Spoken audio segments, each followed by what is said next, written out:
মুখরোচক মিষ্টি খাবার কার না ভালো লাগে, আর তা যদি হয় ঘরে তৈরি স্বাস্থ্যসম্মত উপায়ে, তাহলে তো কথাই নেই। হ্যালো এভরিওয়ান, কেমন আছেন সবাই? আমার নতুন একটি ব্লগে আপনাদের স্বাগত জানাচ্ছি। আজকে আমি আপনাদের সামনে নিয়ে হাজির হয়েছি দারুণ মজার গুড়ের আঙ্গুলির রেসিপি। আশা করছি আজকের রেসিপিটি আপনাদের ভালো লাগবে। তো চলুন শুরু করা যাক আজকের রেসিপি। প্রথমে আমি এখানে একটি মিক্সিং বলে নিয়ে নিলাম প্রায় 2 কাপ পরিমাণে ময়দা। তার সাথে এখন আমি দিয়ে দিচ্ছি লবণ হাফ টেবিল চামচ পরিমাণে, দিয়ে দিব চিনি 2 টেবিল চামচ পরিমাণে। হাত দিয়ে শুকনো উপকরণগুলো আমি ভালোভাবে মিশিয়ে নিচ্ছি। এখন তার সাথে আমি তেল অ্যাড করব। দিয়ে দিচ্ছি সয়াবিন তেল 2 টেবিল চামচ পরিমাণে। তেলের সাথে ময়দাটাকে ভালোভাবে মিশিয়ে নিচ্ছি। এমনভাবে মিশাবো যেন হাতে ময়দাটি শুকনোভাবে চাপ দিলে দলা পেকে যায়, তাহলে বুঝবেন পারফেক্টলি রেডি। এখন তার সাথে আমি দিয়ে দিচ্ছি পানি। এখানে আমি কুসুম গরম পানি 1 কাপ পরিমাণে দিয়ে দিব। পর্যায়ক্রমে দিব, একবারে দিব না। ভালোভাবে মিশিয়ে নিচ্ছি। মোটামুটি শক্ত একটি ডো তৈরি করে নিব। তারপর এই ডোটাকে আমি ঢাকনা দিয়ে রেখে দেব প্রায় 10 মিনিটের মতো। 10 মিনিট পর ফিরে আসছি। 10 মিনিট পর এই ডোটাকে আমি আবারও হাত দিয়ে ভালোভাবে মথে নিচ্ছি। এখন এই ডো থেকে আমি লেচি কেটে নিব। তার আগে এই ডোটার সাথে আমি দিয়ে দিচ্ছি মিষ্টি মৌরি 1 টেবিল চামচ পরিমাণে। আপনারা চাইলে এই মৌরিটা শুকনো অবস্থায় ময়দা থাকাকালীন দিয়ে দিতে পারেন। এখন আমি ভালোভাবে ডোর সাথে মৌরিটা মিশিয়ে নিয়েছি এবং লেচি কেটে রুটি তৈরি করে নিচ্ছি।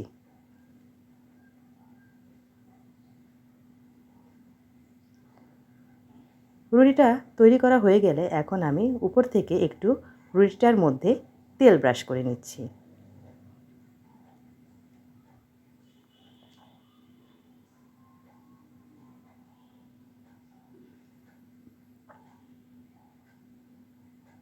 হাত দিয়ে রুটির গায়ে তেলটি লাগিয়ে দিলাম।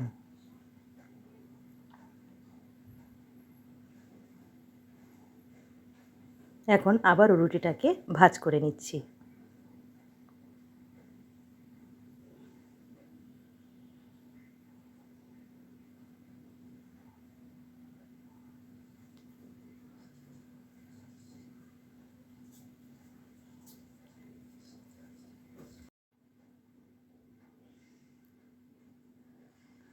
রুটিটাকে আবারও ভাঁজ করে গোল শেপে নিয়ে আসব।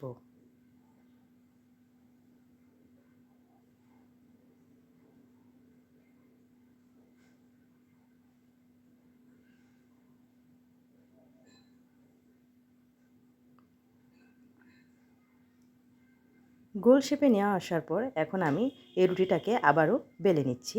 একটু মোটা করে বেলে নিব রুটিটাকে।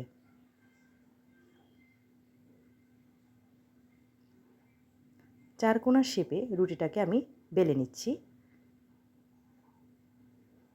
একটু মোটা করে বেলে নেওয়া হয়ে গেলে এখন আমি এটিকে কেটে নিব।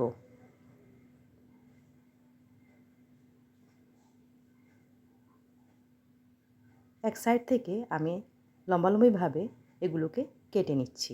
দেখতেই পাচ্ছেন কিভাবে আমি এগুলোকে শেপ দিচ্ছি। এখন আঙ্গুলির আকারে কেটে নিয়েছি। সবগুলো কেটে নেওয়া হয়ে গেছে। এখন আমি এগুলোকে চুলাতে ভাজতে নিয়ে যাব। চুলাতে একটি পাত্রে আমি দিয়ে দিলাম সয়াবিন তেল প্রায় 2 কাপ পরিমাণে। মিডিয়াম টু লো হিটে এখন আমি এই আঙ্গুলিগুলোকে ভেজে নেব। প্রায় 5-7 মিনিটের মতো আমি এগুলোকে ভেজে নিচ্ছি। দেখতেই পাচ্ছেন তেলে দেওয়ার পর এগুলো উপর থেকে ভেসে উঠেছে। নিচ থেকে এগুলো অটোমেটিকলি উপরে ভেসে উঠে যাওয়ার পর যখন একটু ব্রাউন হয়ে আসবে তখন উল্টে পাল্টে দিব। এক পাশ হয়ে গেলে অন্য পাশ উল্টে দিচ্ছি। একটু সময় নিয়ে ভাজবো। প্রায় 7-8 মিনিটের মধ্যেই এগুলোর কালার চলে আসবে এবং ভাজা হয়ে যাবে।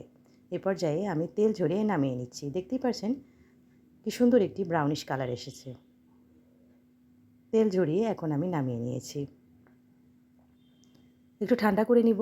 এখন বাকিগুলোকেও এভাবে ভেজে নিচ্ছি। এভাবে আমি পর্যায়ক্রমে প্রায় সবগুলো আঙ্গুলি চুলাতে তেলে ভেজে তুলে নিয়েছি। এখন আমি এগুলোর জন্য আজকে গুড়ের শিরা তৈরি করব। আপনারা চাইলে চিনিতেও এগুলো করতে পারেন। এখানে আমি নিয়েছি প্রায় 1 কাপ পরিমাণে গুড়, তার সাথে দিয়ে দিয়েছি 1/2 কাপ পরিমাণে পানি।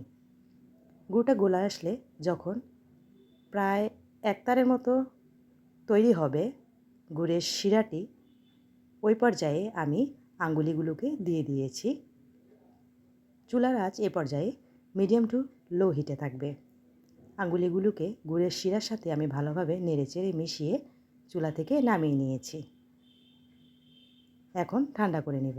ব্যাস তৈরি হয়ে গেল আমার খুব সহজে ঝটপট ঘরোয়া উপকরণে স্বাস্থ্যসম্মত উপায়ে গুড়ের আঙ্গুলির রেসিপি।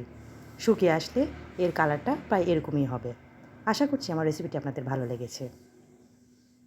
দারুণ স্বাদের এই কুড়মুড়ে রেসিপি যখন তখন বাসায় তৈরি করে আপনারা খেতে পারেন। বাচ্চাদের খুব প্রিয় এই রেসিপি।